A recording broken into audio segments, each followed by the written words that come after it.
good afternoon, ladies and gentlemen, or indeed wherever it is, whatever part of the world others are joining us from. And on behalf of the Global Ethical Finance Initiative, GEFI, as we usually refer to it, can I offer everyone a warm welcome, both of those of you here in the room, and as I said, those who are joining us from around the globe on an online basis, to this latest in our long-running series of ethical finance roundtables.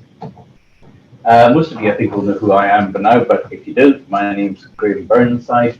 I'm a senior advisor with GEFI, as well as being one of its co-founders, and I'm the regular chair of these events. And I'm so important that I didn't get a badge today. Anyway, so now today we're focusing on a subject that's of direct relevance or related to just about every one of us, I think, namely pensions. This topic was chosen to a degree because today we're launching our own report on local authority pension funds in Scotland, of which more in just a moment. More generally, the subject is one of considerable current relevance, I think, as the pension industry as a whole grapples with the implications of net zero strategies and no doubt endless ongoing reforms of the statutory and regulatory environment that we operate in. Well, I'm delighted to say that we've recruited a panel of three speakers who are eminently well qualified to debate these important topics for us, and we'll be hearing from them a little later in the session, when I will introduce them individually. Before we go any further, though, let me cover a couple of housekeeping points. Firstly, for those joining online, as I'm sure you already know, the technology allows you to ask questions in real time via the chat button on your screens.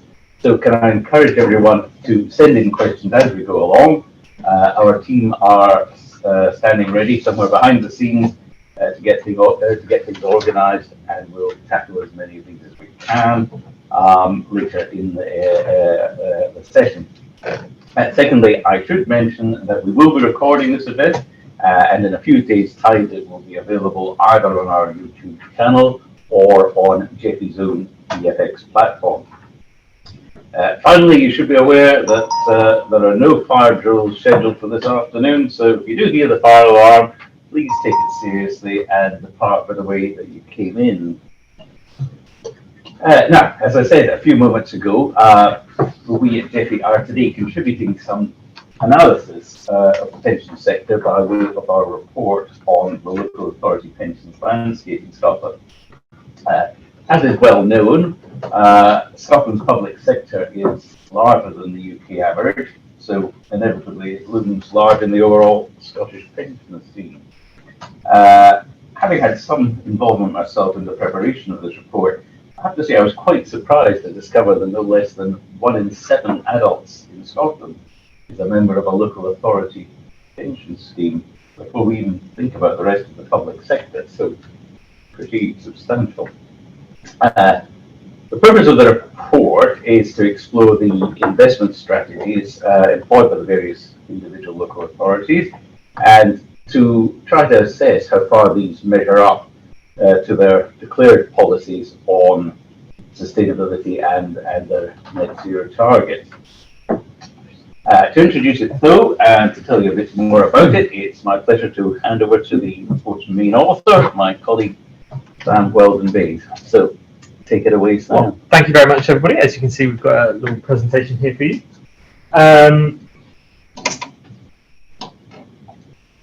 So in terms of the context, I think Graham set up a little bit of why we're doing this already, but just because the LGPSs are such a huge source of capital in Scotland, represent a huge amount of the wealth held in Scotland. They're a defined benefit pension scheme, and they're held on behalf of both the local councils and the beneficiaries. And this puts them in quite an interesting kind of position, just because it means that because they're held on behalf partly of the local councils to make sure they can meet their obligations, it means that, you know, all of us in this room and everybody out there beyond are in a way a stakeholder in these pensions. Not so much as the beneficiaries, but, you know, there is that sense of stakeholder, as all being stakeholders in them. So, as Graham has already mentioned, around 1 in 7 adults in Scotland are a member of one of these schemes, and that covers a lot of different kind of things, from civilian staff of firefighters, police, to local government things. Sorry, there seems to be a bit of a delay between this screen and that screen, but it's fine. I'm sure it'll resolve itself. So around 1 in 7 people are members of those, and across all of the public sector pensions, it's about 2 in 7 when you add in all the kind of other NHS, firefighters, and that sort of thing. So moving on, or not. 10 out of the 11 local authorities in Scotland who manage the LGPSs have declared a climate emergency. So this is very much on the agenda of the bodies that are responsible for the local government pension schemes, the LGPSs. You can read a bit more about exactly how these are structured in our report, which is available at globalethicalfinance.org/LGPS. And in terms of the main findings, now we're going to stay on the context in terms of these screens for some reason, but what we found was that across all 11 of the LGPSs, we've moved on there, still behind me on this screen, but anyway, we'll make it work. Across the 11 LGPSs, there's about £61.3 billion held. Of the 9 that sent us in detailed information about their holdings, that was about 58.8 billion. Of that, we were able to directly analyze about 16.4 billion, because that was what they held in direct investments in listed companies. So some of the funds that they held, we just didn't have the data for exactly what was in those funds. So some of these figures could be a little bit higher in terms of what we're actually looking at, but this is certainly a baseline of what we can say they definitely hold in these direct investments. So the overall findings there, we have the 16.4 billion that we could really look at in these direct investments out of that 61.3 total. So how do we do this report? So as I said before, 9 out of the 11 LGPSs sent us asset lists in response to freedom of information requests. At this point, I should flag my former colleague Angus over here, who did a lot of the hard work sending in those freedom of information requests and conducting the first wave of analysis. So many thanks, Angus, for your really hard work on that. The asset lists were then compared to a data set from As You Sow, which is an American NGO kind of looking at these issues. And that flags companies which they judged as being heavily involved in either fossil fuel extraction or consumption, as well as companies judged to be high risk for deforestation. So in practice, that usually meant fossil fuel producers, fossil fuel exploration companies, and fossil-fired utilities. The distinction there being that if you hold a gas power plant or an oil power plant, you really have no tangible transition plan to make that asset net zero. If you hold, for example, a fleet of fossil-powered vehicles, there is a tangible transition plan by which that fleet can become non-fossil powered. So that was that kind of distinction there. So we're really looking at those assets which cannot be, undergo a meaningful transition, or at least on the sectoral level can't. Not, one company can probably make a successful transition, but the sector as a whole would probably find it very, very difficult to do that. And then on the deforestation side, the net was cast a bit wider. That looked a lot at kind of producers of consumer goods that were high risk for deforestation, so things like soy, cattle, that sort of thing. So moving on now onto what we found. So we found that about 3.1 billion of the assets that were held by the LGPSs was caught up in one of these screens. So that was around 5% of all of their assets, or 19% of the smaller subsection of assets that we were able to actually drill down into. If you're looking just at the fossil fuels, which was maybe a slightly tighter kind of screen, that was 1.2 billion invested in these companies. So around 2% of their total assets, and around 7% of what we were able to really kind of dig down into in detail. On a slightly brighter side, 2 billion was invested in companies that were judged to be kind of clean energy leaders, so providing that path forward for the future. And offsets as a controversial thing, but maybe slightly offsetting the damage that was being done by the fossil fuel extraction. So, in some of the further details of that, if you really want the further details, I would have to say read the report, globalethicalfinance.org/LGPS. But across them collectively, 19% of the assets which we were able to be screened were held in these companies which are judged to have this substantially negative environmental effect. Across the larger ones, so moving out, so excluding Scottish Borders, Orkney, and some of these ones which had very, very small kind of assets, across the larger ones, Lothian Pension Fund had as much as 27% of the screened assets, while the Northeast had just 10% of their screened assets as kind of coming under these screens. But there was a huge variation within the funds, and you can see all of that in the report itself. Looking at what they actually claim to do, so 9 out of the 11 LGPSs are members of industry bodies such as PRI, such as IIGCC, Principles for Responsible Investment, or Institutional Investors Group on Climate Change, for those who aren't fully up to date with the acronym soup. Of the 2 that weren't, those were the much smaller ones. So it's more likely down to simply the costs of reporting associated with membership relative to the assets they hold, rather than kind of unwillingness to engage with these things. I think the ones that didn't still tried to take into account the recommendations of these bodies, but they just couldn't afford to actually be members of them. So the engagement versus divestment debate looms large here, as everywhere. Most of the LGPSs explicitly state that they practice engagement rather than divestment, which is, I suppose, the lens that this report implicitly looks at things through.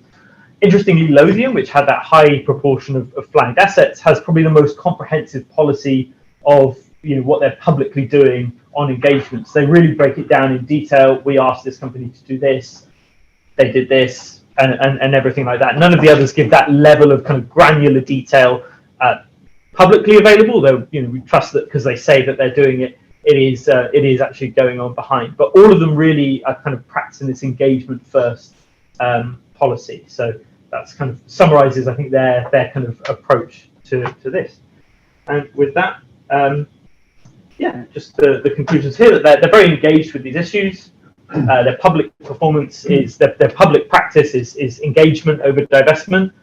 So some of the higher kind of allocations towards these assets, it may be because they're engaging heavily on them.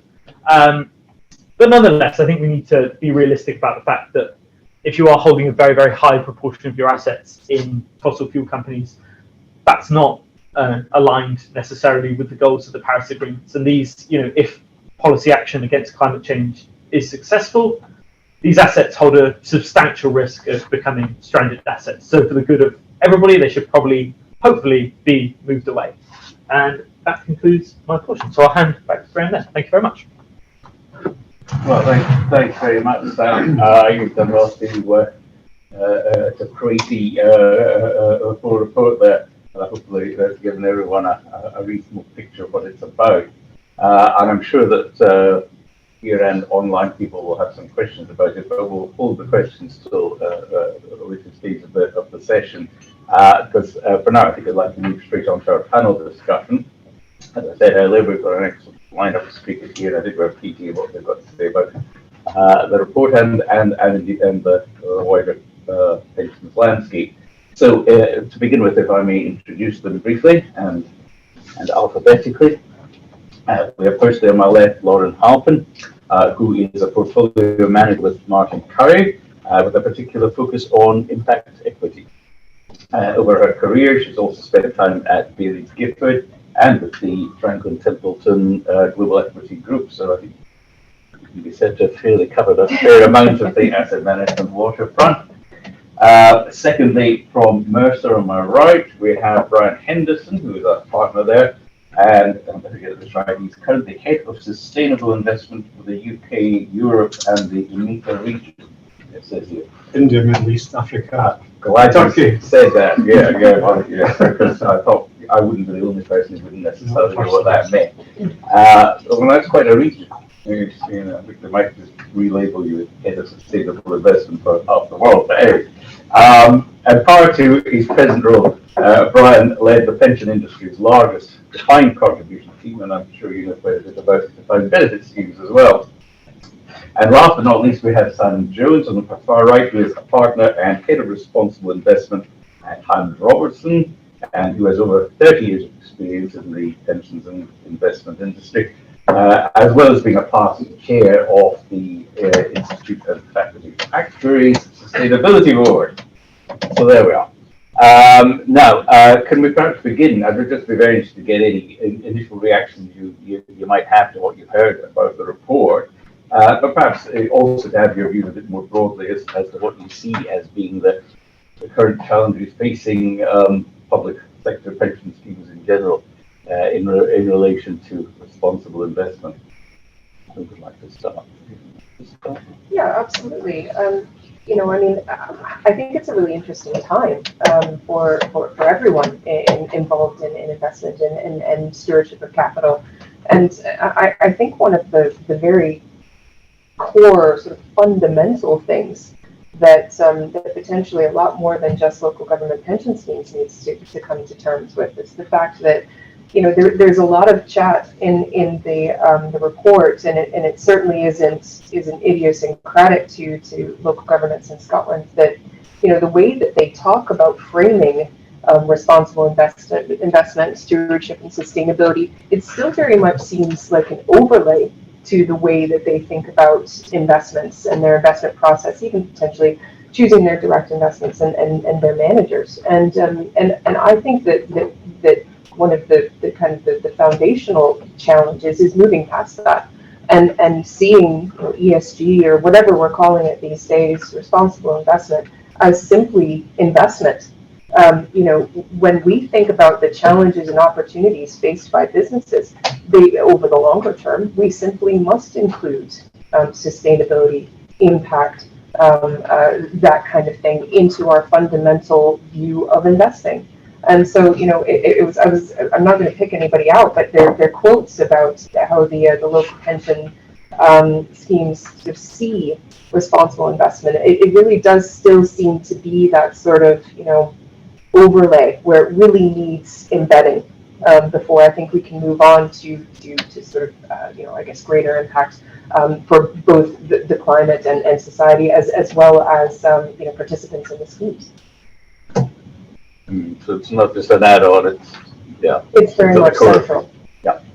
Brian, would you go? Yeah, so just focus on the report. And, I mean, there's just two things that jumped out at me when I looked at the report. And the report is probably a window to pension schemes in general. It's not miles away. Two things I picked up on. One was there was only one with a net zero target. It seemed quite low, actually. I thought there would be more than that. But there's only the one that's gone as far as putting a target in place. And I fully understand the challenges around setting a net zero target. And local authorities, unlike their equivalent in the institutional world, the corporate world, sorry, where the large schemes have undergone TCFD reviews, and with that, looking at risks and targets and metrics, etc., and indeed thinking carefully about net zero and other targets. Local authorities haven't had to do that yet. Some have done it voluntarily, and we have clients that have done that. But what I gather is that's probably not going to be a requirement. It was due to be this year, but I'm hearing it might be the following year. And that probably means they're slightly laggards in some ways compared to the rest of the pension schemes out there. Because when you've gone through that process, and I'm speaking with somebody who's had to look at 60 paragraphs internally, once you've been through that process, you do think carefully about what you're trying to target. So I think once they get down that journey, we'll see more movement there. But one seemed a little bit light. The other thing that comes out in the paper is a kind of perennial argument at the moment of screening versus engagement, and the paper's into some depth, and we could spend 4 hours talking about screening and engagement, but I think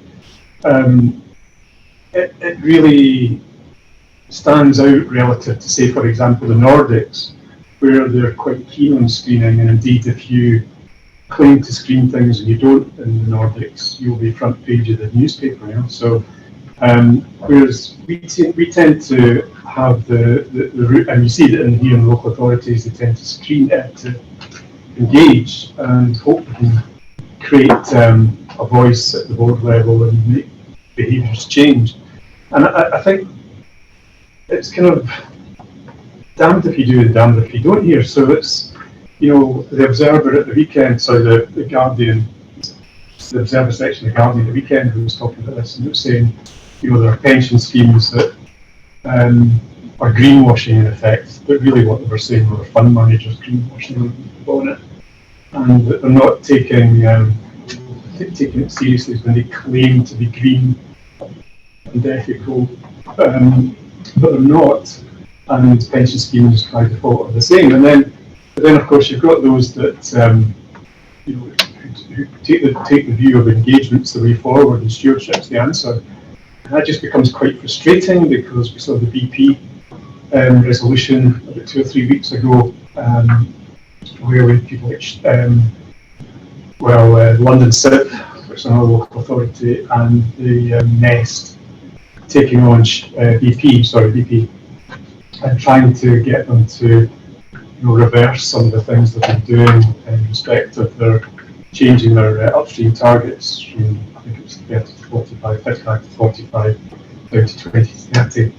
And we got 17% of the vote, right? So it didn't, you know, it went through. So we've now got Shell coming up, and Shell's going to be another case in kind, who's trying to get them to backtrack on some of their, it's more to do with their Paris alignment and how they get there in the short and medium term.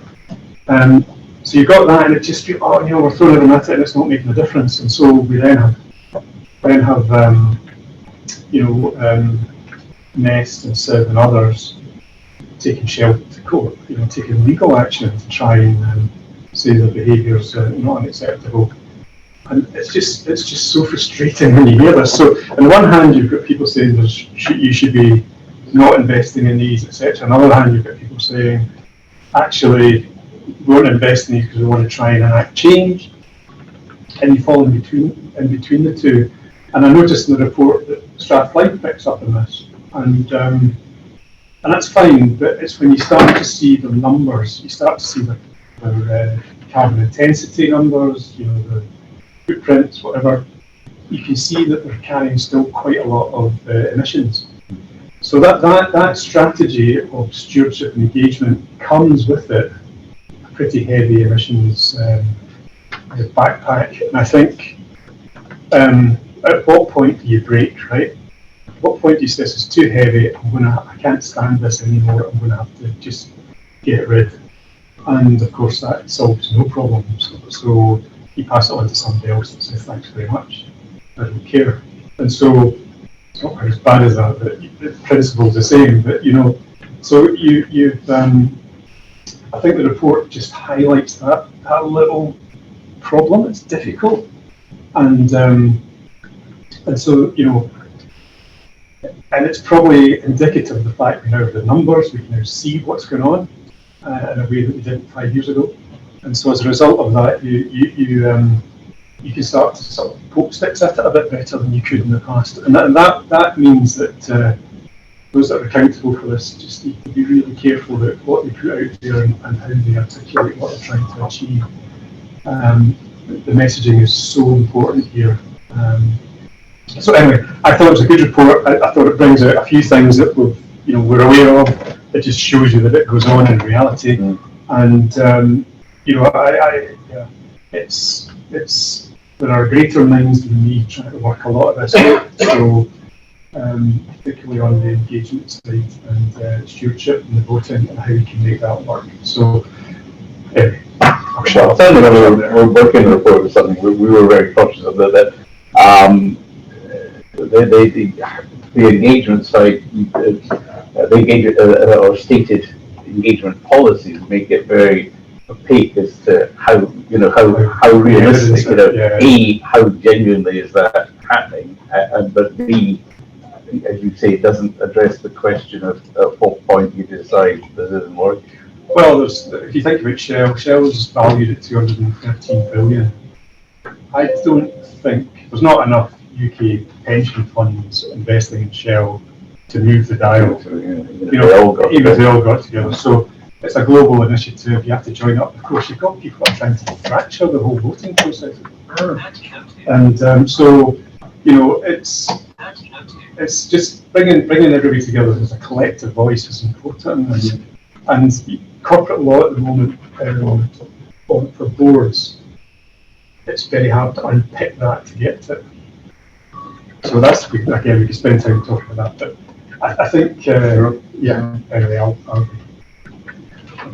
I think we'll be talking around more of this as we go on, but over to you, Stan. Yeah, I guess just to pick up on sort of Lauran's start there about what is responsible investment.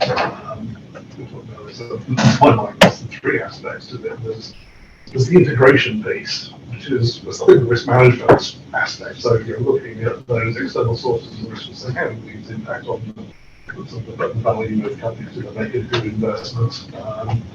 It's a part of just investment decision making.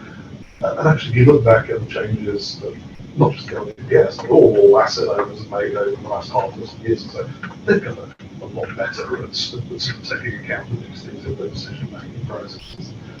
It has become pretty part of standard investment decision making. So I think that element is something that is done well. It sort of leaves the other two aspects of responsible investment, which we picked up, the idea of impact and the idea of stewardship, which is, I guess, taking the asset owner and looking out and saying, what can I do in the real world? What sort of changes can we actually make? I think this is where the report starts picking up on some of these things. It's sort of highlighted some of the investments in climate solutions. Yes, that's a part of the story that is certainly welcome, and is certainly an area where there's going to be a need for continuing allocation of capital through time. But that third aspect, that idea of stewardship, Brian just said about the engagement of the company in the exercise of voting rights, all those responsibilities that come with being an asset owner. That's sort of the hard bit. That's the bit that requires time and resource. So in future, some venturing that question, what the challenges facing the LGPS at the moment is having resource to be able to do it, to do it well, but also recognising that the process of change is not instantaneous. One engagement is not going to change the direction. It takes years to frame the objectives, to build sort of rapport, the relationships with companies that you're engaging with, trying to get them to see, I guess, sort of the process of change that you're looking to try and, I guess, convince them to do. Yes, why is a lot of this opaque? Well, both parties don't want their discussion playing out in the public arena for the most part. So, sort of working with range of there's stuff with information that's those who are having these conversations are happy to put out in the public arena. There's a lot of discussions that do take place in private about the sort of progress, and but I guess small successes that are made, the barriers that hit along the way, and the steps that are taken to try and overcome these through the process. So yes, I appreciate from the outside looking in, look at something that there's not a lot of progress being made. That probably disguises a lot of truth, I would say. Okay. Well, thanks for these reactions to the report. So, I mean, maybe we can sort of widen out the discussion a bit. And I mean, I'm coming from my own involvement in the pensions world. I'm conscious that there's a continually changing backdrop of the statutory and regulatory framework, as I touched on at one point earlier on, and one example, I suppose, one aspect is the government's green finance strategy seems to go through iterations. There's another one out recently. To what extent is this, what the government is doing in this whole area,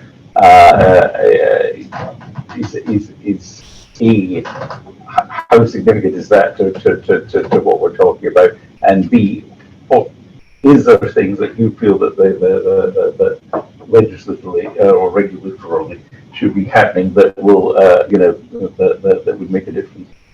Absolutely. I mean, so in the latest report, I thought there was actually quite an interesting indication that the government and the FCA are going to be reviewing the current regulatory framework around fiduciary duty and investment stewardship in sort of a net zero context. And that kind of threw up two key important areas for review for me that pick up on points already made. And that's really kind of actually defining what engagement is, and saying, you can't just say you engage and then engage for information. You have to lay out your engagement policy in terms of engaging for change and things like that. And then also they're going to try and somehow define the role of stewardship in supporting positive impact, which I think could be a really interesting conversation. And I hope they take the time to get a lot of stakeholders involved with that, because it could be, it could really move that conversation forward and hopefully provide sort of short, medium, and long-term goals alongside definitions in terms of helping asset owners kind of get to grips with this on a practical basis. But I mean, what always disappoints me from these things is that, it's fine to talk about net zero and all of these things, but these reports year after year, iteration after iteration, seem to always forget that supporting a green transition also needs to be not leaving everyone behind. And there's very little social context in these reports. I think McKinsey estimates that 100 million jobs worldwide could be lost, in the very near term because of the greening of the economy and more traditional areas of employment, especially in the most sort of easily, sort of, especially in emerging economies and parts of the world where people could be receive an outsized impact. So, I mean, from my personal perspective, that was the area that was missing. On the positive side, they do seem to know that they have to help asset owners get to grips with what these terms actually mean in their day-to-day lives. Right. Yeah. Just pick up on that point. I mean, I think, so this is something that bothers me as well, actually. So there is reference to nature in the latest update. You're right, there's impacts of it, like it's on the social side.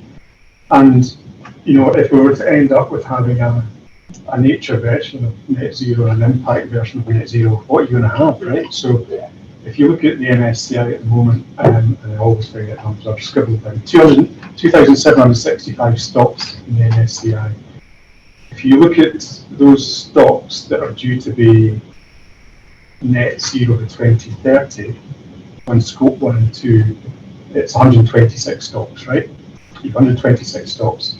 If you include scope 3, it goes down to 35 stocks. So 35 stocks, scope 1, 2, and 3, you could argue are going to be net zero by 2030. As you move out to 2040 and further on, the universe gets bigger, but it's not huge. So if you think scope 1, 2, and 3 by 2030, you've got 35 stocks in the MSCI World Index. Looking at climate net zero. What happens to the nature and hang on, even before you get there, right? Those 35 stocks are predominantly communications and healthcare. So it's missing all the stuff you'd want to have transitioning. I mean, what is it about Disney that you really, really like in the transition? So, you're going to have to, you'll have stuff like that going on, and then what are the social credentials of these stocks, and then what are the nature? So the point I'm trying to make here is it's the pace of change, right?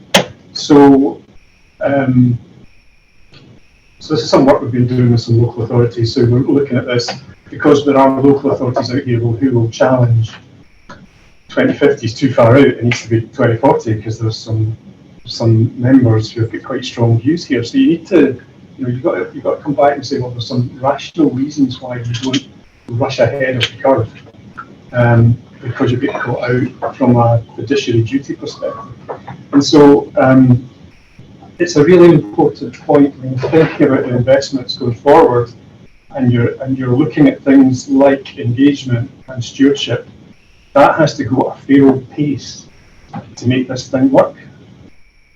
And I think what's happening is, whilst they are grand, I need to watch my language here, whilst they are honourable intentions, it just might not move the dial quick enough for what we need to match up with the ambitions of the targets that the schemes are starting to set themselves.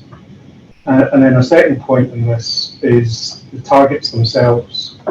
I'm very careful with the team to say, look, use your language properly here and what you and your schemes are agreeing. People setting out targets, but really they're kind of ambitions because they've not done the maths. And so when you do the maths, you suddenly feel you work out, actually, just as I've described, the pace at which you go at should be determined by what the investments are available and what you can push in terms of things happening to those investments. Don't get suckered into saying things that you're going to regret. Now that sounds a bit contradictory from somebody that heads sustainable business, but really we want to get people more sustainable. We want to do it in the right way, in the right order, and we want them to do it in a way that is sustainable. And so we do take the view that when we're doing our target setting with our clients, that we do it with as much information as we can. And as you know, the data available to do this 100% properly is pretty slim at the moment. It's not enough, which is a perennial problem. But as that gets better and we get to know things better, we'll see things tighten up a lot more. So I think, I guess I can understand why some of these local authorities are, thinking carefully about how they're getting from certainly the ones we work with down south. So I don't work in any Scottish local authorities, I should say that straight up. I don't have any of them, the only English ones. And but really, I can understand where some of these Scottish authorities are coming from. But really, they need to start thinking about that carefully now and start putting the plans in place to how they're going to manage this. So I probably said a couple of things I shouldn't have said here, but That's what I want. If you got that. Yeah, I absolutely agree with what Brian said about the choice of language and net zero targets. I'd encourage absolutely the same thing with using framing ambition. I think to employ, probably saying there's some sorts of things. I guess going very briefly to green finance strategy, I think one of the things that I took from what you is it's trying to, I guess, embed this the word sustainability of net zero as part of the I guess the investment and finance norm. So it becomes. Oh, sorry. Because I made sorry. Make it part of the sort of financial norm. So it's depending on decision making. It becomes, I guess, by default part of the fiduciary duty. But the clarification on that point is going to be absolutely welcome. I guess the other thing I took from the green finance strategy was this idea of transition planning. It's all very well to say this is where we want to get to. This is our ambition, this is our target, or whatever language you use. But the most important things are the actions that you're going to take to get there, the interim targets you set, the actions that you suggest you're going to take by way of, what are we going to do about our investment in high emitting companies? That's absolutely right. It's the companies that contribute the sort of material emissions that need the strongest engagement and make the most change. What are those companies in?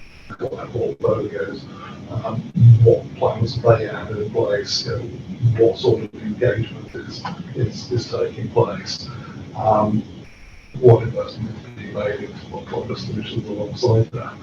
And I think that sort of leads us into, I guess, really an idea of journey planning and sort of the work that we've been doing with clients, saying, look, take where you are today and sort of figure out a strategy that takes you in a sensible manner to sort of meet your long-term goals that you might actually be setting. I'm thinking about how you're actually going to achieve that. It's not about selling assets today to achieve a low carbon portfolio today, because that might look good on paper, but we're not after paper-based decarbonisation, we're after real-world decarbonisation, and we're trying to implement that strategy. So actually the companies that are sort of the highest emitters are the ones that need the sort of the strongest and most forceful engagement. But equally, there needs to be a recognition that they are, for a large part, going to be companies that are part of the transition. And talking to the client last week, the highest emitting company in their portfolio was Robertson, steel company. It's about 20% of that portfolio is carbon emissions. Well, yes, we can decarbonise the portfolio today by selling it. But does that achieve? Well, steel is absolutely necessary through the transition. How are we going to build all the infrastructure, all the sort of low carbon infrastructure we need without it? So actually, it's the changes that are going on within the firm that are more important. Sort of green steel, sort of dematerialisation of steel, and I guess the recycling that can go on. So that those are the more important things. And I think sort of getting back to this idea of stewardship, those are, I guess, the sort of the details that asset owners are going to need to understand to be able to, I guess, exercise stewardship effectively. To be able to look at companies that are going through transition and say, is this company on the right pathway to meet our goals, but also to meet its ambitions? Yeah, okay, thanks. I mean, we've talked largely up to now about equity investment, effectively. To what extent do you see that there's, our hosts here reading the report of our hosts today, Phoenix, about their investments in what you might call illiquid assets of one kind or another. To what extent do you see that sort of area as becoming part of the solution, or is it simply a case that there's never going to be enough of that? I'll maybe go first. Yes, please. So yes, I think it has an answer. It has a part to play as an actor on the stage here. So if you go through the monitoring process, do the TCFD reporting, one of the things it does, it talks about targets and setting your targets. And then, of course, the next question you ask yourself is how are we going to get there? And so those conversations are well evolved with our clients. So, once you've got the numbers, so you know your scheme is, or fund, local authority or pension fund is emitting, whatever it is, 800 tonnes of carbon dioxide equivalent per million invested, whatever that number is. As soon as you've got that number, and you can see it split by portfolio manager, you can start to say, right, I need to get that number down, right? So that number has to move, and I say the next 5 years I want to get it down 20%. Then you can start to think, well, how am I going to do that? So there's a hierarchy of things you can do to move the dial. And I always say, start speaking to your fund manager, first of all, work out what's possible. But of course, you might have many managers managing a similar mandate. You can see one's got a higher rating than others. You can juggle them around, you can rebalance, you can chip away at it. You could maybe even structurally start to change things, and then all the way down to, we're going to have to actually have our strategies changed to implement a sort of greener future. What I would say, so that's one thing, and of course, what will eventually happen is you're saying there's a risk to my fiduciary duties, climate, I'm going to deal with that risk. And you keep dealing with it till eventually you end up with 25 stock, but you end up with a smaller portfolio, and all of a sudden other risks start to pop out like a squishy balloon. So, and so you then have to run off and deal with inflation and interest rates and investment risk and all that stuff. Anyway, the point is you can start to manage the risks. And that's fine, so you're getting your portfolio in line with everything you've been told to get in line with. And so back to the point about the real world impact, you could be doing nothing in the real world, right? You're just doing this stuff and you're getting rid of things and you're giving it to other people. Nothing's changed in the real world. So then it comes down to, well, what has real world impact? And that starts, you then start to kind of narrow things down a little bit. So what has big impact? And I think that's where you start to focus on getting to assets that are focused in the right way to deal with climate change.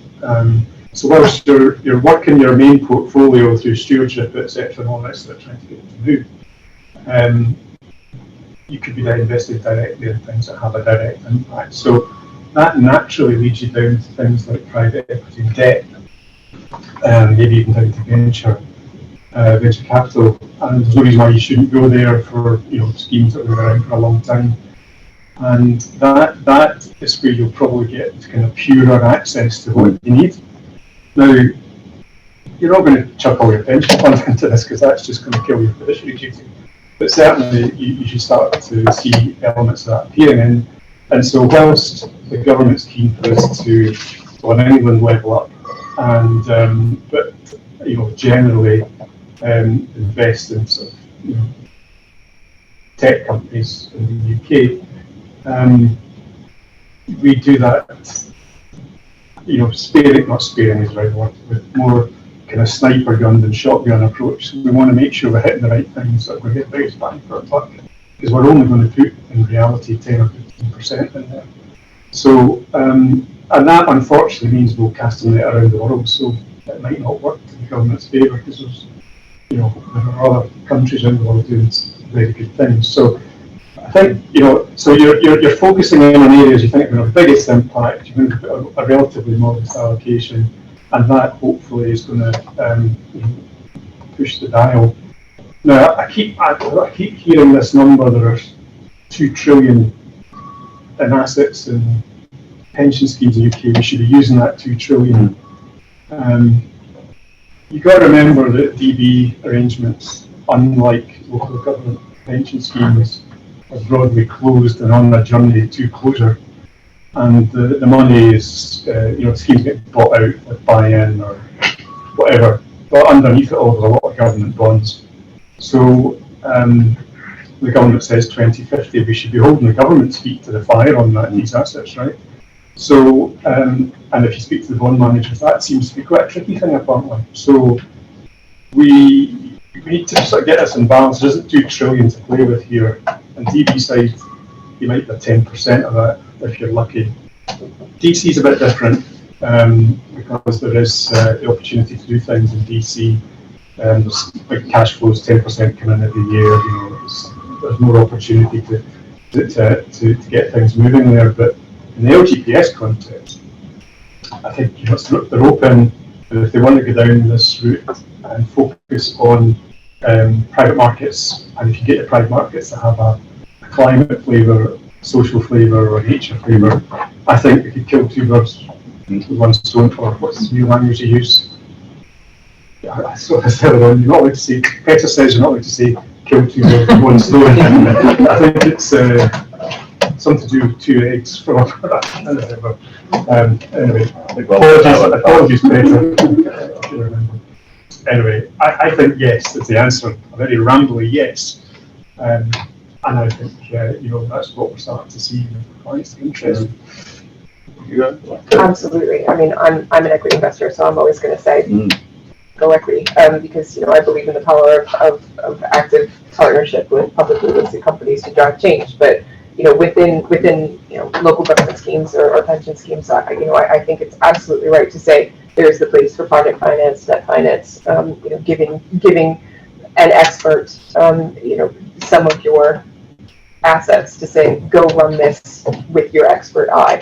And again, making sure that you have a very clear idea what the makeup of the PE instrument, the venture instrument, et cetera, is, and how that kind of coalesces around sort of a broader sustainability picture. I think it's probably correct to say that, I would like to. My perfect allocation towards a liquid or private instruments would be one that attempts to focus on several sustainable development goals or areas like that. But I think it's a very viable option as to kill eggs or birds. I definitely very much agree. Right. You got that? Around Currie, that's not true. I guess sort of picking up on a couple of points. Brian's thought about getting data from the values, absolutely agree. Whilst that's easy in listed markets, actually in private markets, it's far harder. And work we did last year, we're repeating the mail down. But whilst in real assets, so infrastructure and property, they tend to be pretty good at measuring things like carbon emissions. When you get into private debt and private equity managers, they're actually far further behind in their measurement. So steps that can be taken to encourage the reporting by all companies, not just those that are in listed markets, will improve the information available to SLOs to inform some of those decisions. Brian mentioned this idea of, I guess I'll use macro stewardship. We need to talk about pension funds and SLOs generally are large holders of government debt. Not just investing in UK gilts, but investing in the debt of countries around the world. In some cases, it might be 30-40% of UK private sector defined benefit schemes. So that begs the question, we're not talking to governments, we're not engaging on that part of our assets, then why not? It might be hard, doesn't mean we shouldn't do it.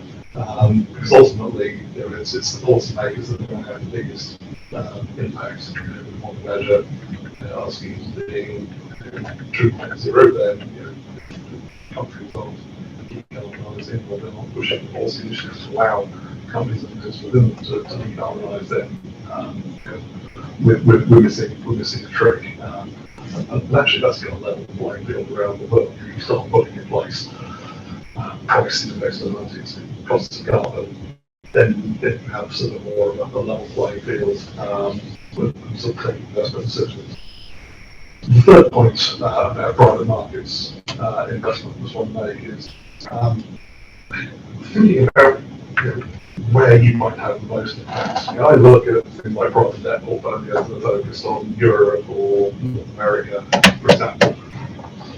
Good portfolios, they will deliver the returns that they're likely to deliver the returns that they're sort of purporting to. But are they going to have a real meaningful impact on something like climate change? That's questionable. Where can we find real genuine impact? Actually, we need to start looking at emerging markets. I think they're the forgotten part of the sort of net zero story. And that's all of them. So I can't remember the emission balance between the global north and global south in terms of sort of possibility for emissions is sort of stereotypes of cost of the UK and the US of carbon emissions per capita is sort of 12 times in India or some that sort of magnitude. But it's the sort of the impacts of climate change ultimately that are going to be felt first in emerging markets. These are the countries that need more in the way of inward investments, where actually that impact could be far greater. So I think for emerging markets to be part of that asset allocation decision, but also part of the impact thinking is something that is necessary when pension funds asset allocators are thinking about where they allocate their pensions. Sorry, I said 2050 for the UK, of course Scotland's 2045 for next year. I forget that. Just following on from what you're saying there, Simon, I suppose it is, we've given out, obviously, the fixed interest side is going to be a significant part of the portfolio, and presumably largely sovereign bond. I mean, presumably, to a degree, that part of their investments, if, the net zero transition for the pension fund is really going to depend on the behaviour of the governments that they're invested in. Yeah, I think that's absolutely right. It's I guess partly back to the point of measurement. How do you measure the carbon emissions of a country who's sort of having this challenge, and we're pulling TCFD reports to get performance at the moment. Various ways of going about it, but equally that then says, well, if we can set targets on something, yes, we set targets to reduce emissions, but it's worse as well. Well, when you set a target, think about how you're going to actually achieve that target. What sort of lies within your sphere of influence? If you're sat there as a pension fund, who can you influence? Well, you can talk to your asset managers directly. You might be able to talk to the underlying companies in which you're investing. But you can talk to policymakers and governments. So that idea of who you're facing off directly against matters. Although there's this point about having a lot of assets in government bonds and government debt. One of my bugbears is you hear pension schemes say we're going to be net zero by 2045 or 2040. Comes a bit of a contest, but 2045, I just hear my voice screaming out, on what? Yeah. On what? And so, a DB plan, and you've only got 15% left in growth assets, and that's all you're measuring as in scope, 15%. You're already down to an eighth of the emissions. And then you find it's only scope 1 and 2, and scope 3 is maybe 7 or 8 times scope 1 and 2. So divide that by 7 or 8, and you may be looking at 1 or 2%. And I just think that's just really misleading is the wrong word, but it's saying what it is, but it's not telling the clear story of what the emissions are for that scheme. 2045 and a handful of percent of the scheme is with the best. Sorry, I know people do it with the best intentions. I'm totally cool with that, but you've got to say what it's on. The government should say that. There should be a health warning. Nobody will listen to me on this because nobody will support it. The first thing you hear when somebody puts out a net zero, say on what? Yeah. You hear my voice in the background. No, I again, you guys are good down there, I'm just sort of nodding along. But I just think that pension schemes like these are really beholden to the government to set achievable, realistic targets, explain exactly what they mean in terms of achieving those targets, and then maintain continuity through the journey towards meeting those targets in order to actually be able to claim that they're net zero. I like you always hear these things, we're going to be net zero by X, and based on what, and if we take a holistic view, there's no chance unless the government makes it so in a defined benefit pension scheme. Okay, well, that's a really interesting discussion. I'm conscious that the clock's kind of moving on here. I think we were steady to complete the formal part of this by 1:45. But there's a little bit of time left for questions. So as far as I can see, we've had some trouble with the technology. I don't think there have been many questions coming from further afield. If anybody out in the looking at us from the wider world who wants to ask some questions, please do send them in. What about in the room? Has anybody got anything they would like to? I knew you'd be in. Could I ask, could you say who you are before you start, just for the benefit of the very few people who don't know who you are? And as Chris said earlier, there's only one microphone, so for the people elsewhere, if you could keep that. All right, I'll do my best. Thanks, Graham. JB Beckett, an ex-owner for Scottish Widows and Lloyds. I continue to have an advisory role at London. I have a deep, passionate interest in both asset management and also sustainable investing, etc., etc.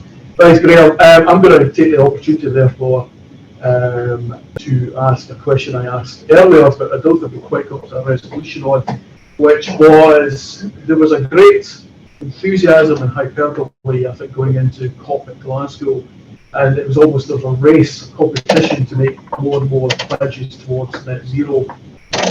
The enthusiasm seems to have kind of almost sucked out of the room since Glasgow, and I wondered what the panel thought the reasons for that, and what are the implications therefore for meeting net zero targets going forward. I think we have to kick off. I think two things spring to mind. As I speak as Hymans is one of those organisations that made a net zero commitment to the consultants initiative. I think having made those commitments, I think a lot of organisations are figuring out what they need to do to try and achieve that. And I think as part of the discussion today has perhaps indicated, that's not easy. So under our pledges, under our commitment, there's some 9 separate things, 4 of which relate to how we embed considerable emission in net zero into our advice. We've spent the last 18 months figuring out what that means, how we're translating that into advice to the clients to support that, and thinking about what good strategies look like, and that's reflected in the way we talk to clients today. It's public and private sector clients who've made the net zero commitments themselves. Secondly, I think there are organisations who've made these commitments and figured out, having thought about it, think it's actually too hard, and have chosen to rail back for, in some cases, not having thought through the sort of detail in the consequences in less detail, but also as a consequence of some of the politicization of climate change and ESG, particularly seeing in the US at the moment, where it's almost a sort of don't say ESG mantra in certain states, as well as in Europe. You can see certain asset managers, other organisations have stepped back from these things. Whether they are going to try and do something different on their own, but I don't know. But the world needs them to. And I think some of the consequences that we might see as well. If you're not at least taking visible steps, whether you made a commitment or not, then actually that's going to influence how our clients allocate capital to you. So I think you will see consequences down the line. Yeah, absolutely. I mean, spot on. But I think it's not a free lunch doing this. It's quite hard.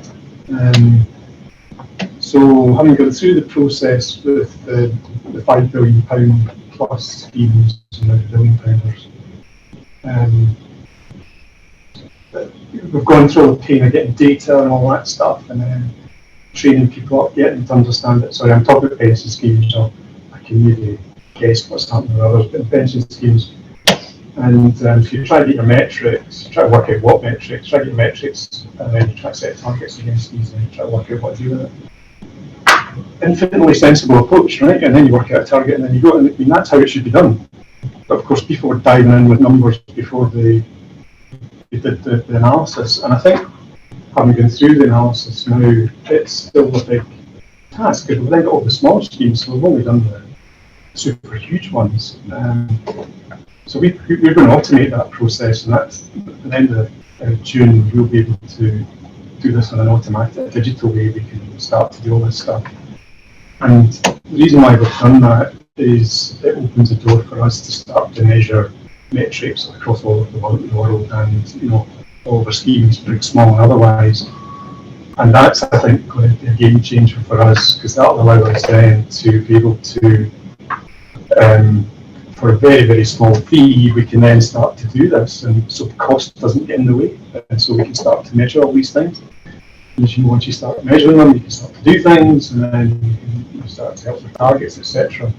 And so if you come to us, that's what's going to happen to you. So I think that will help a lot of these big institutions, and I know how insurance companies broadly work because I've had them knocking at my door.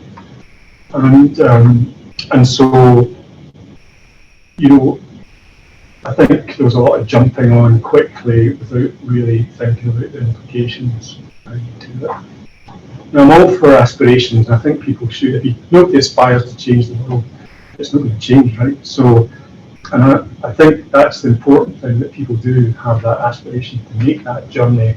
And I think that's probably what we were hearing early on. We weren't hearing well thought through target setting, and we've got the two mixed up. And so I think we're backtracking a little bit while we work out, everybody's going to backtracking a little bit right now. Let's try and work out how this is done. And I think we've got to be working through that. I think that's another year, 2 years. And while that's going on in the background, we're going to start to see a surge of people, certainly the big leaders, start to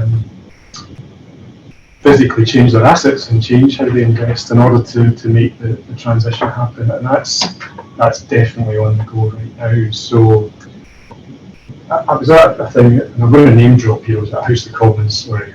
You were there as well, actually. And we're talking about the guys that were running it were saying, if you were to sort of sum up in the press where we are with all this stuff, what would the kind of messaging be? And I thought hard about it, and I thought, actually, there's some really good stuff going on. Some really, really positive things happening at the moment.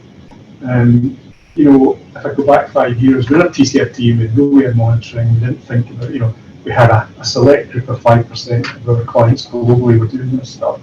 But nobody was really properly embracing this. And here we are 5 years on, we've got the biggest of all the biggest are now doing this. They're setting the tone, they're committed, and they're well underway in implementing their targets. And I was saying, you know, that's a really positive change. We never had that. It's going so quick. You know, everything's just happened so fast.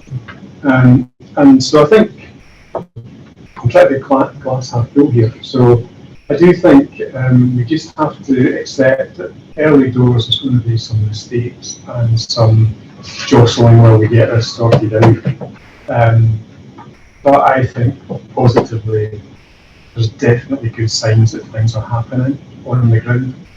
And we should applaud people that are doing that. It's really easy to stick a knife in it a lot.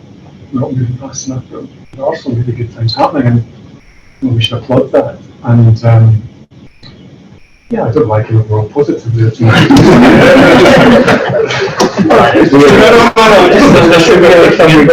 don't associate me with positive. Yeah, and I think from someone who sort of looks at corporates all day, I think that, you know, much the same holds, that there are companies who sort of fell away, you know, due to ESG backlash in the US or biting off more than they can chew, things like that. But you know, I think that there is a lot of machinations in the background in working towards these things, and we as, you know, stewards of capital need to continue to engage with these companies to make sure that they're on track to meet their goals and understand the way that the methods that they're using to meet them. I think if you look in, I think one of the things that purely happened from, you know, the private sector's experience was that, you know, COP26 happened, and, you know, then we got through COVID and life kind of came back to normal. And there was other things to talk about in the news and Bloomberg and MSNBC and everything. And then there was inflation, and then there was, you know, the rising cost of debt, and oh my God, what are we going to do? And then there's the U.S. presidential election, and then there's Ukraine, and all these things kind of happened. And the world just sort of was like, okay, let's go look over here now. And it's still happening, but I think it's really been lost, and it's really quite regrettable. Yeah. We're trying just to squeeze in one colleague. Oh. We I'm Julie Young, I work for the David Hume Institute. I thought your question was fascinating. I used to write about climate change in the 1990s, and I can tell you that enthusiasm and pulling back those waves is really, you know, a pattern. But I'm very interested in particular what you've been saying about the difficulty. I mean, all of you have mentioned that. And we know that in business there can be incentives that backfire, you know, but we also know people are not motivated just by money.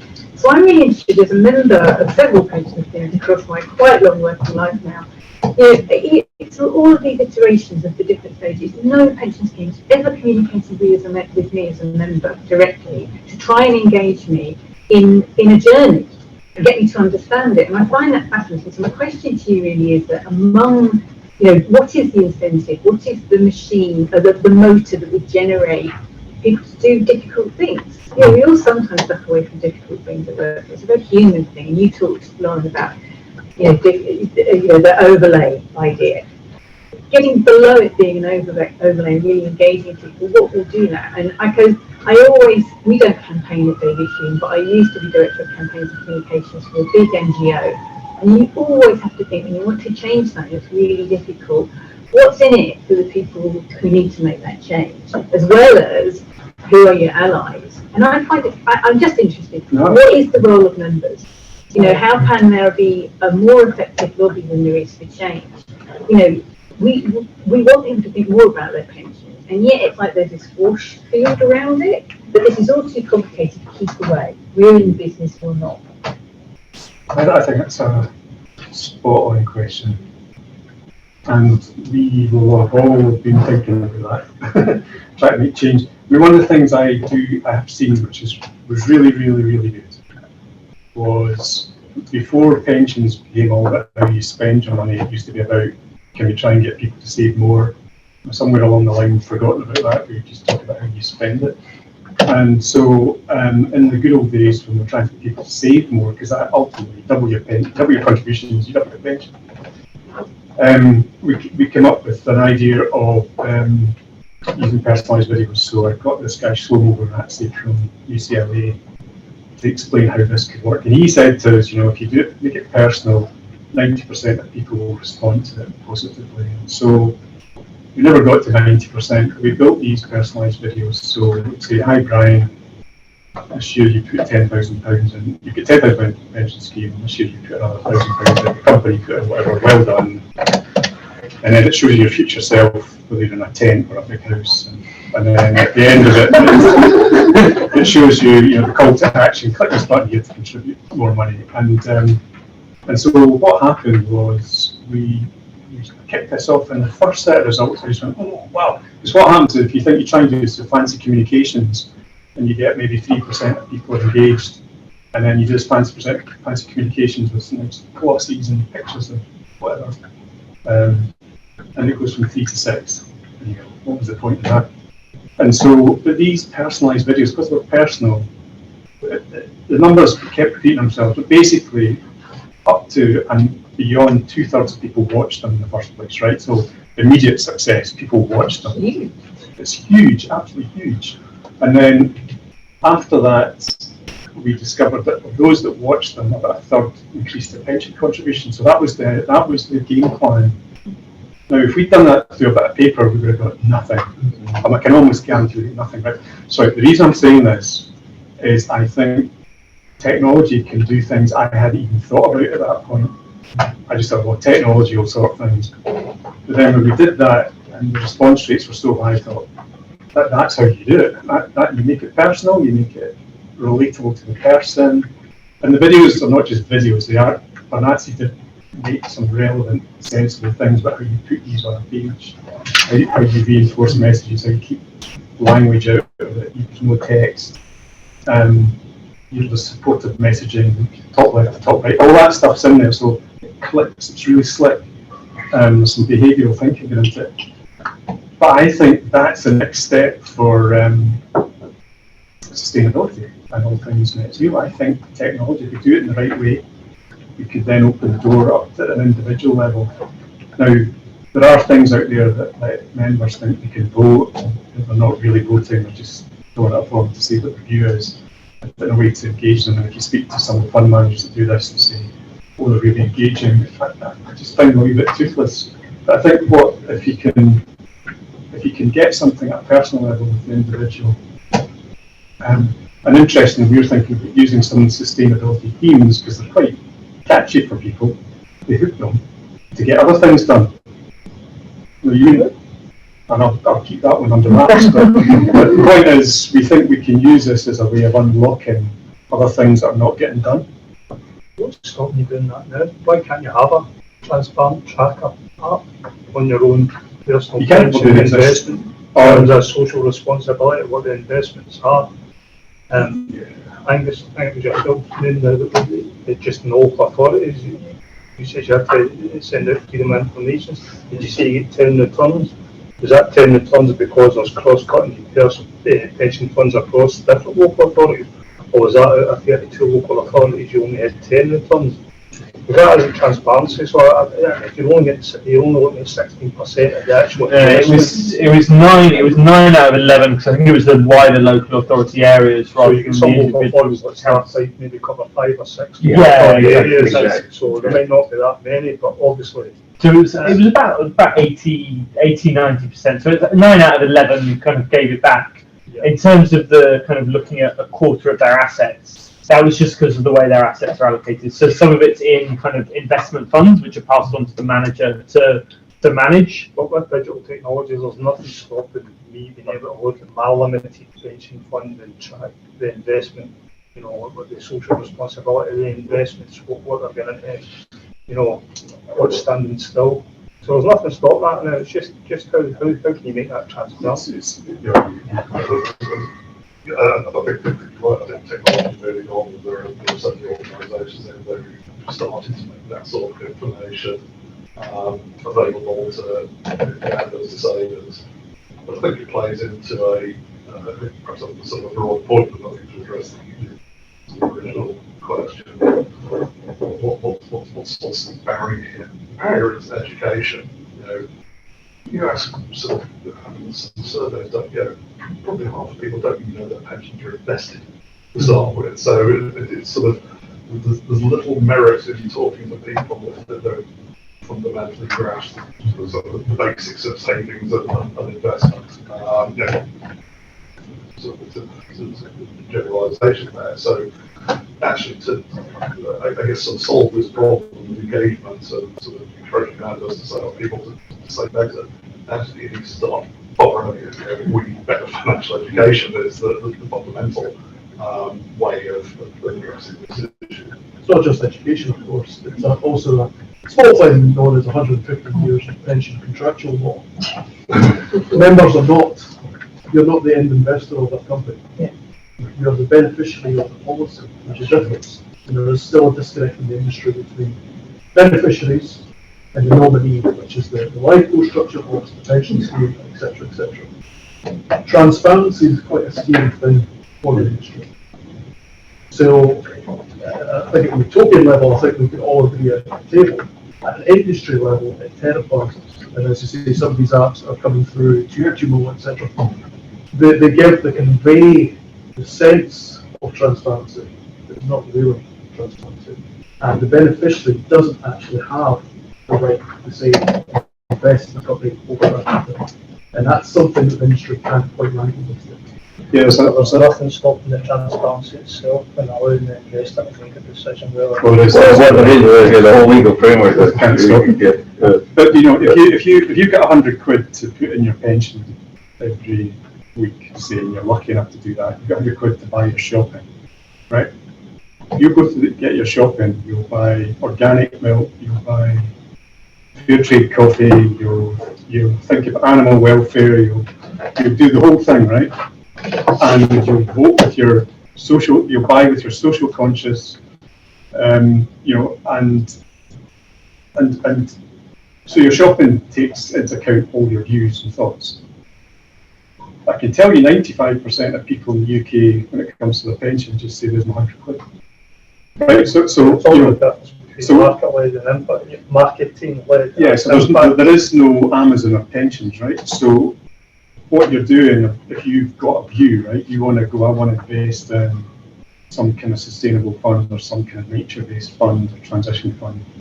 You've got to go on the site, remember your password, work your way to the site, to your pension site, work your way to the funds that fit the description, find it, come all the way back out, fill out a form, sign the form, post the form or scan the form, and you know, there's 20 interventions before you get in, and you might even have the wrong thing at the end of the day. So it's not a transition, not a transactional process, right? So, you know, when you look at it, it's still really clunky, and that's because the law is wrapped around it to stop you doing something stupid. But also, at the level above that, there's trust, isn't there, and probably lack of it. And you mentioned the greenwashing stuff in the Guardian Observer at the weekend. I mean, I take an interest in this in a sort of geeky, unprofessional way, the non-expert way, and I read a load of blurb, and I'm in a fund which I didn't have any choice over, an ICB fund, but I can't get to the bottom of where that's all invested very easily, But then obviously with DC funds, I have a choice about where I move them to. I look at that, more active than average, I'm sure. But I realise I've got to slide through a whole layer of marketing fluff to get a real sense. And I think, so yes, absolutely, legislation, but there is something else going on. And I don't think you'll get to first base with financial education. It's not an empty vessel model of filling people up with knowledge. There's something about trust that's really important, I think, in engaging people, getting them to be more active investors. Yeah, people are 95% of the default, and that's not necessarily because they default into the default. They pick it because they think somebody else is looking after them. And so you have to understand the logic that's going through the decision making to get to that step. And we used to have extra self-select funds. We still do that. You'd have 3, and people would divide their sums with 3, give them 3, and then 5. And you get to 7, they can't do the numbers, so they just go to default. And so it's a bit like this has been researched to death why people don't make decisions they want to. And you spend all afternoon on this, but the long and short of it is quite often people just don't want to make a decision. Now, when you retire, and this has got nothing to do with climate, when you retire, 95% of the population are getting someone else to make their mind up for them. You retire, right, you're out of scheme, it's over to you. So 95% of the population now have to work out what they need to do. And they've been ill-equipped up until that point to do that. So I think that's a big social issue. I think that needs to be addressed, and the government's looking at how we do that. As you say, that's a wider question about pensions. So we're nearly knocking up against 2 o'clock. I'm afraid I really got to draw this to conclude. We've got other questions coming online now, but there you go. So can I just draw things to a close for this, at least by thanking once again our 3 speakers today. Have really given us a excellent insight into all these topics that we've been talking about, and I'm most grateful to them for their time today. Thanks also to Phoenix Group for giving us the use of these very much state-of-the-art facilities. Very clever of them to try and engage with that screen. That would be terrifying. And of course to our own GEFI team behind the scenes, and indeed in front of the scenes. These events don't happen by themselves, and we're very grateful for all their efforts in putting things together. But most of all, can I thank everyone who's come along today and those who've joined us online for giving us your time and your interest in this thorny topic. Just before I close, it's not too early, I think, to draw attention to GEFI's big annual summit, Ethical Finance 2023, which will be taking place on Wednesday, the 20th of September. That is the date to nail into your diary. And following on the success of last year's gathering, this will again be an entirely live in-person conference, not a hybrid event. And once again, it will be taking place at the headquarters of our friends and partners, NatWest Group, out at Goulburn, about 3 miles west of where we're currently sitting. So full details of all the stellar lineup of speakers, it says here, no, they are, can be found on the GEFI website, and I'd encourage you all to go there and sign up for it. So, otherwise, that's the end of our formal proceedings. Have a good summer holiday, and we'll look forward to seeing you all in September.